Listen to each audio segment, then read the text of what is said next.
John, how are you? Nice to see you, sir. My pleasure. Thank you.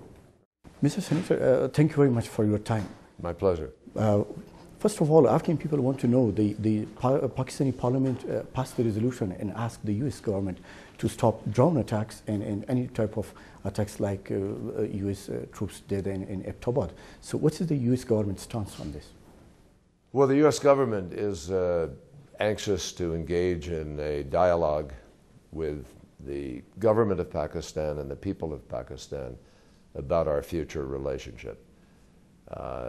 We have great respect for the sovereignty of Pakistan and great respect for the role Pakistan has actually played to help fight terrorism.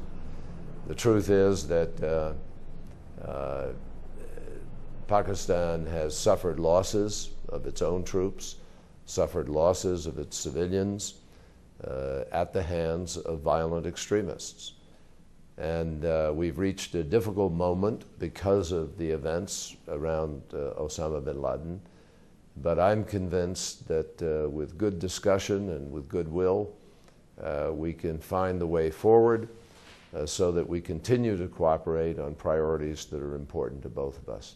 A lot of people think that the U.S. government relation with the Pakistan is now very fragile, and Afghan people want to know how much you can trust on a Pakistani army and intelligence people on a war against terror.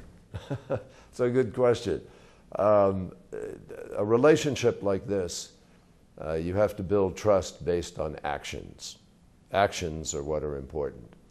So this is a moment now that is admittedly a moment of importance for the relationship between Pakistan and the world. Pakistan and Afghanistan, Pakistan and India, Pakistan and the U.S., Pakistan and our allies. Pakistan needs to make a decision about what kind of country it wants to be and what side they're on in this struggle as we go forward.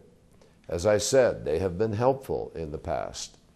I think it's important for calm, thoughtful leadership to find the way forward so that you build trust through actions that prove what your intentions and what your goals are. And we will work through, hopefully, those kinds of issues in the next days. But what do you think, if they say no, so then what would be the U.S. decision? Well, I'm not going to be hypothetical. I don't want to answer hypothetical questions. I'm an optimist. I believe we can find our interests, hopefully, that coincide. But as Ronald Reagan always said, trust but verify. We're going to verify what we're going to do, both of us, as we go forward in the relationship. I think we have mutual interests that are very important. I think Pakistan has an interest in not having terrorists work from its soil. I think Pakistan has an interest in not having its own government threatened by extremists. And I think Pakistan has a very real interest in having a good relationship with India, with Afghanistan, with the United States and the world for its own economic development and its own future. And we need to work hard to make clear what the rules will be in our relationship as we go forward. Thank you very much, Mr. Thank you, sir.